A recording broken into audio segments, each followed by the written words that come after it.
Hello friends, आज आपको हम सैमसंग का M40 का रिव्यू करके दिखाते हैं। दरअसल ये पैकेज मैंने खोल लिया था पहले। ये आ गया हमारा फ़ोन, देख सकते हैं आप।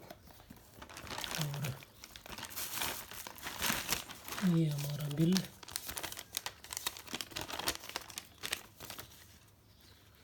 ये हमें 19,990 का पड़ा है हमें, आप देख सकते हैं M40। चलिए इसकी अनबॉक्सिंग करते हैं। इसको किया इधर, ये हमारा स्मार्टफोन आप देख सकते हैं M40। इसके साथ हमें मिलती है ईयरफोन टाइप सी, देख सकते हैं।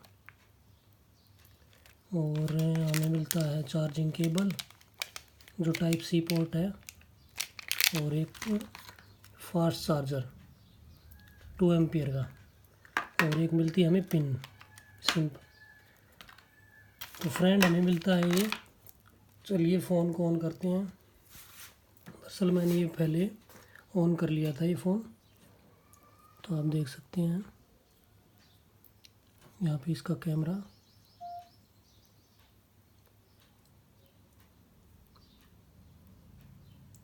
आपको